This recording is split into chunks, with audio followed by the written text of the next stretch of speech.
I am thou, thou art I. From the sea of thy soul, I, Jacob with the leaderboard, emerge. Hot on the heels of the series' 20th anniversary, Persona 5 promises to wow players once again with the legendary social simulator / JRPG combo. So equip your best Persona and get your costume looking sharp, because we're about to break the chains of rebellion with 107 facts about Persona 5. Let's get started.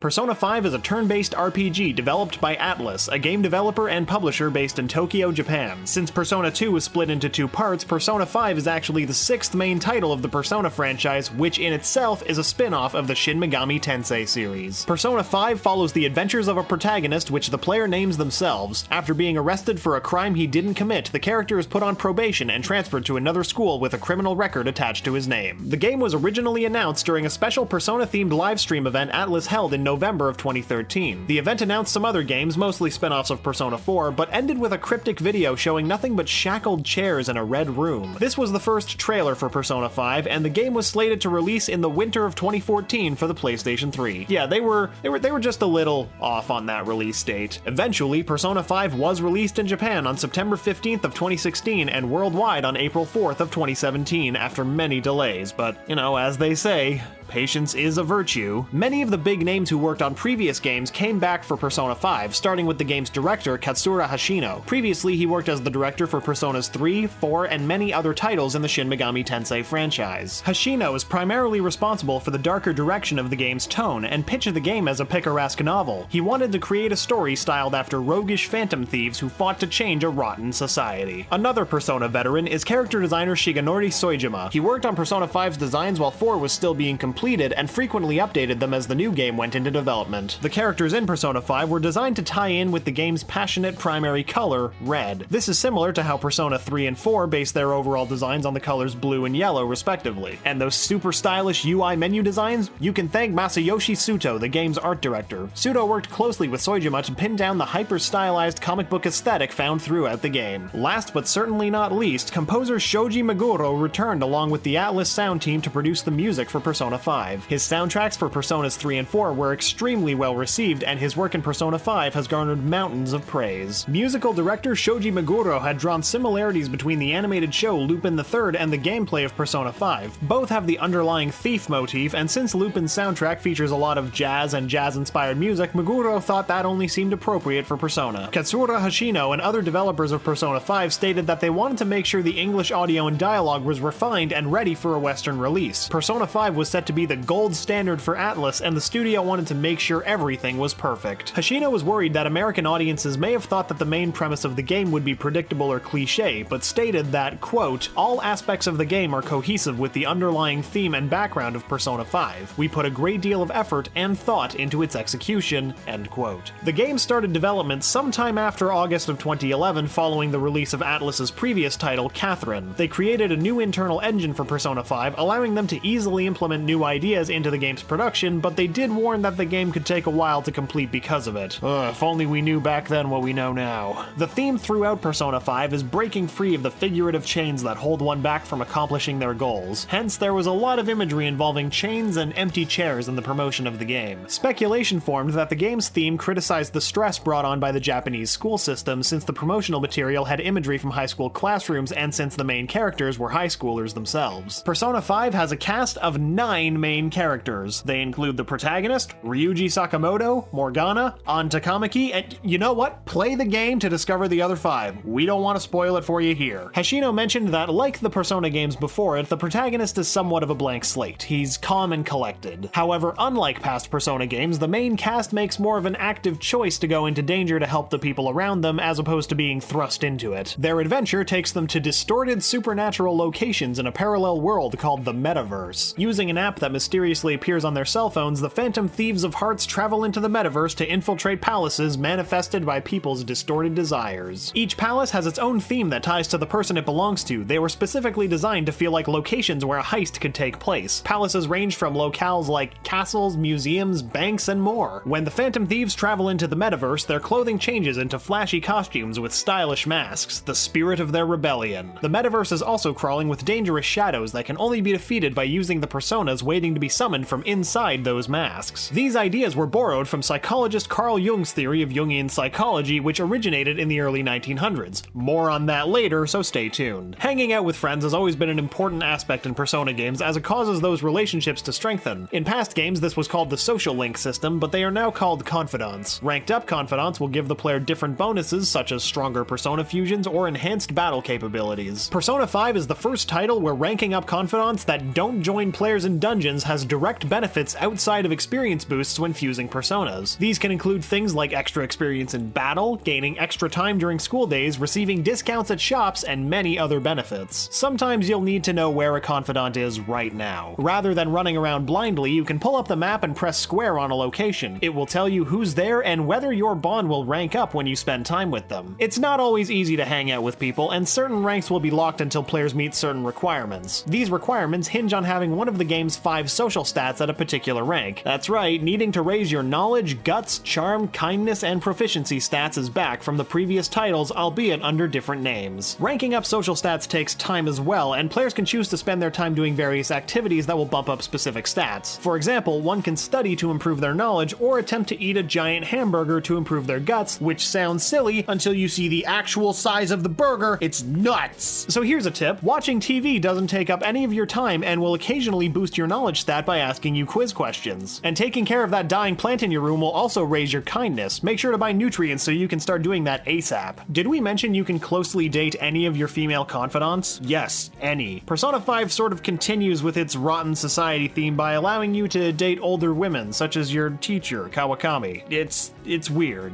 It's even weird before you date her, actually. But it's not all burgers and buddies. The Phantom Thieves need to complete dangerous objectives. The game's central narrative is broken up through different dungeons the Phantom Thieves traverse, which are named palaces. Each palace has a looming deadline, and the game ends if players fail to complete a palace in time. A new addition to Persona 5's combat mechanics are the guns. Not only do they create a new damage type, but each character equips a different type of gun with a unique ammunition count and attack style. For example, the protagonist uses handguns, which can target individual enemies with precision. However, Ann uses submachine guns, which target all enemies at the same time, placing random damage as she sprays bullets at her enemies. Staples of the combat system from previous games remain intact, albeit updated. Persona 5 adds the gun, nuclear, and psychokinetic damage types and expands on techniques available to light and dark types, although in Persona 5 they're now called Bless and Curse. And in the hold-up situation, players can launch the familiar all-out attack or look to the new option lifted from other Shin Megami Tensei titles, Shadow Negotiation. For negotiations, it's important to know that shadows have 4 different personality types: gloomy, irritable, timid, and upbeat. Each answer also falls into 4 categories: serious, vague, joke, or kind. Certain shadows like one type of answer and hates 2 of the others. In other words, choose your words carefully. If a shadow has already been recruited as a persona, negotiations will always succeed. If the shadow is currently in the player's party as a persona, they'll provide everything they've got. If they used to be in the player's party, they'll ask to rejoin, but will cough up whatever's needed if they're declined. Going into fights without intel can be tough, and knowing what you're in for can help a lot. Thankfully, you can activate the protagonist's third eye. Third eye highlights treasure that can be stolen, places to take cover, and shows how powerful roaming shadows are. Blue shadows are lower leveled, yellow are your level, and red shadows are a higher level. Mementos works similarly to the Tartarus dungeon from Persona 3 in that it's comprised of rooms with randomly generated layouts. These floors are also divided into sections which hold different enemies around certain experience levels. In Mementos, you clear out various requests that the Phantom Thieves receive. These side missions have no deadline and aren't required, but they're great sources for extra experience and money. Make sure to clear some. Better yet, try waiting until you have a few requests at once and then clearing them all in the same day. It's seriously the most satisfying thing ever. But how do you get requests? Well, a new feature is the fan site, an in-game fan site created for the Phantom Thieves. There, fans post requests for changes of heart, and a friend of the protagonist will send intel on the most interesting requests to pursue. Although that fan site is just in the game, fans have created an actual fan site with polls and discussion threads, but you might not want to check it out until you beat the game. Spoilers be lurkin'. There are over 200 personas available in Persona 5. While that sounds like a lot, it barely scratches the surface regarding how much you can customize your persona. We know the Velvet Room takes a different appearance in each Persona game and are meant to reflect the themes prevalent throughout the story. For instance, Persona 3's Velvet Room was an elevator, a reference to Ascension. Persona 5's Velvet Room, however, is a jail cell, 'cause, you know,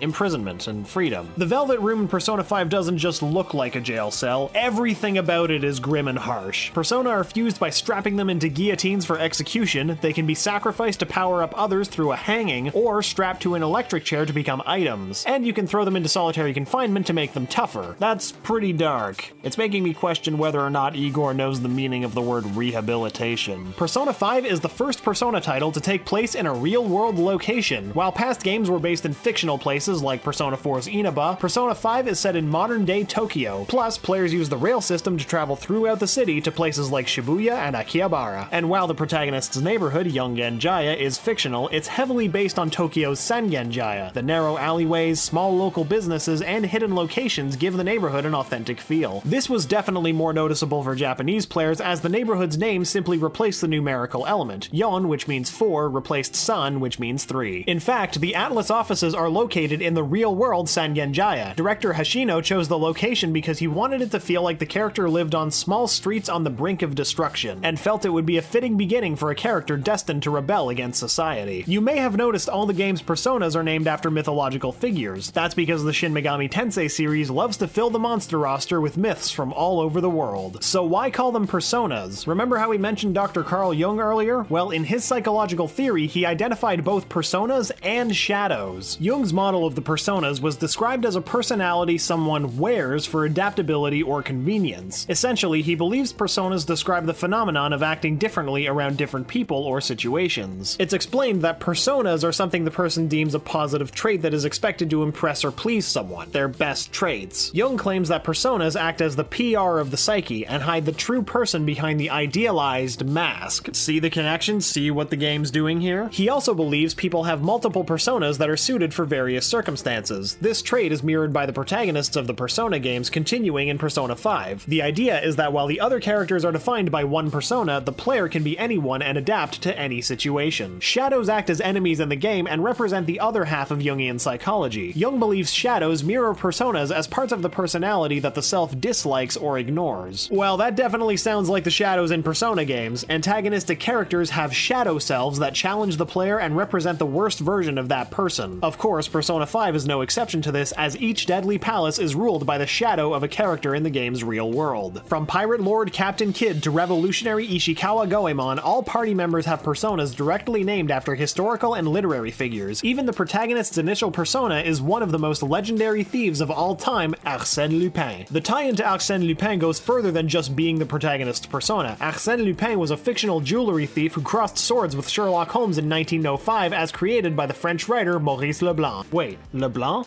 Isn't that the name of the cafe that doubles as the protagonist's stuffy attic home? Indeed it is, and yes, it's definitely a nod to Arsène's author. But Arsène was almost not your original persona. Initially, the development team planned for the protagonist's persona to be the German demon Mephistopheles, but as the game progressed, they felt Arsène would fit with Persona 5's theme more. Arsène and the protagonist's metaverse outfits borrow from France's Belle Époque, when wealthy flamboyant styles and fabrics were at their height. It really works for thieves since hemmed pants don't catch on corners. Not to mention that the protagonist's shoes are winkle pickers, which were a statement of rebellious attitude in the UK during the 60s and again in the 2000s. What a smart design for our main man. While tarot cards are a nod to fortune telling, Persona holds the idea that major arcana tell a story of life and self-discovery by reading the cards in numerical order. This story is often referred to as the Fool's Journey and has been referenced in Personas 3, 4, and again in 5. The fact that the main character is always given the Fool arcana in Persona games isn't a mean joke. It's actually a fitting reference. The Fool is arcana number 0, which is a blank slate destined for endless possibility, neither negative nor positive. It acts as a starting point for any direction. Plus, the Fool is, of course, the main character of the Fool's Journey. In the Fool's Journey, he meets a character or concept associated with each major arcana, a magician with strange power, a mysterious high priestess, and so on. In Persona 5, this is evoked by each confidant as each are assigned a major arcana card. From the get-go, the mysterious Igor stresses the concepts of the Fool's Journey, encouraging the player to go out and make friends with as many people as he can, since their bonds will benefit and help the protagonist grow, in experience boost, that is. Throughout the Persona games, the Velvet Room attendants have been named after characters from Mary Shelley's Frankenstein. An obvious one is Igor, Frankenstein's assistant. However, Caroline is named after Frankenstein's mother, and Justine is a reference to the character framed for murder that the monster committed. Caroline and Justine's names are also a nod to the question they ask about the path to ruin or freedom. Justine, of course, stands for justice, whereas Caroline holds the meaning of freedom. No doubt, Persona 5 5 has a lot of secrets. For example, there's a hidden online black market store that you can access with max proficiency. To do so, fix the broken laptop available for purchase and use it to access the secret store that sells high-level gear. Sure, players can dish out a variety of status ailments during combat, but did you know there's more than one way to capitalize on such effects? Attacking afflicted enemies with certain moves provides a technical bonus, letting players do heaps of extra damage. Next time you've inflicted the burn status to a shadow, try hitting it with a wind attack, or attack a confused enemy with a psi attack. Not to mention, some players discovered a money-making scheme involving boss shadows and mementos. Confusing an enemy will sometimes result in dropped money proportionate to the money earned by defeating it. Bosses and mementos drop tons of money when defeated, so a confused boss could throw away buckets of money each turn. Players have even figured out ways to fuse nearly unkillable personas. Using some out-of-control fusion techniques, it's actually possible to make personas that are resistant to nearly all types of damage while cranking out super lethal damage themselves. To do so, there's a fusion spreadsheet guide online. Imagine the amount of research that had to go into creating this super persona. Persona 5's story was almost about backpackers traveling throughout the world. To break away from the confined space in earlier games, the team considered making a story about self-discovery through travel where you would explore exotic locations with friends. While hashing out this concept, the 2011 Tohoku earthquake hit Japan, causing the team to rethink their feelings on their home country. They decided to refocus the story on Japan, exploring how it's changed and the people who live there. With this new direction, it only made sense to the team to set the story in Tokyo. Some of the recreated locations in Persona 5 aren't too happy about it either. After the game's release, Atlus posted a message on the official Persona 5 website asking people visiting these real-world locations to stop being nuisances to the people who actually live and work there. Apparently, fans would trespass to take cosplay photos and leave a mess behind them.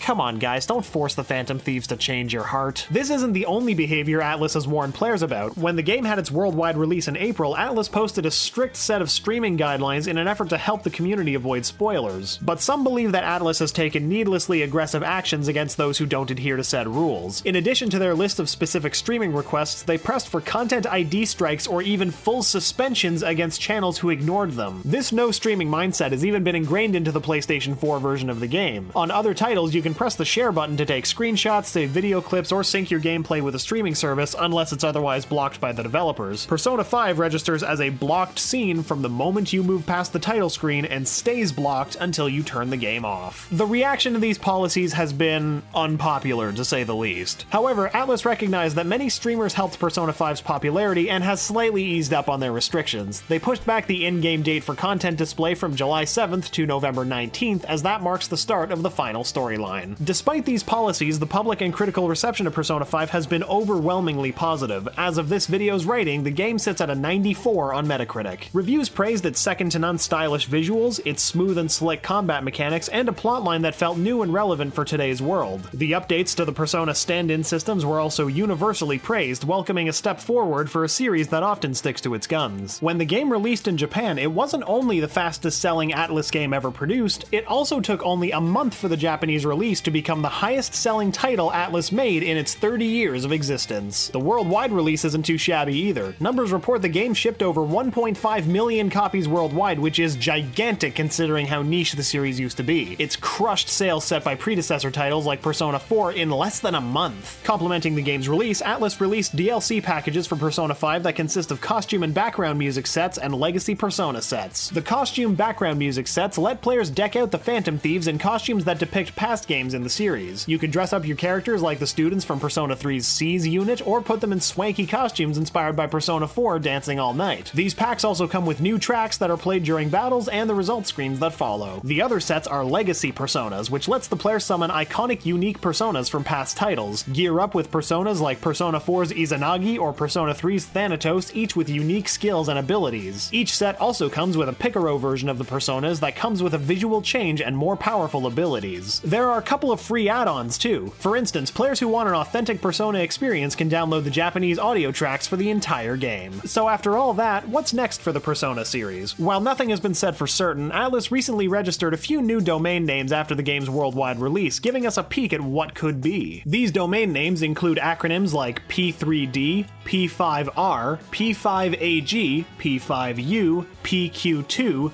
Persona Dancing, as well as domains for Persona 8, 9, and 10? A lot of theories are popping up that point to new Persona arena fighting games, a dancing spin-off for Persona 3, and future main title games. What do you think? Persona 5 has over 100 hours worth of gameplay and a ton of replay value, so get ready to spend hundreds of hours of your life with the Phantom Thieves. I'm currently on hour 65 and I'm showing no signs of slowing down. Atlus put out a survey earlier this year regarding new and potential titles. A lot of questions were standard fare, asking how people liked the game, but they also asked a series of questions to gauge reactions to conceptual titles, including a Persona 5 fighting game. Yes please, let's make Persona 5 Arena a reality. In an interview with Hoshino and Atlus company director Naoto Hiraoka during a live stream in December of 2016, they teased that they have been, quote, steadily developing other titles behind the scenes, including the Persona series. We plan to announce future titles in the new year, end quote. If that means what I think it means, it sounds like we're getting some pretty good news soon. When you start a new game in Persona 5, you'll be asked to acknowledge that the game is fictional. If you reply no, you'll be booted back to the title menu. The game will not allow you to play until you agree. But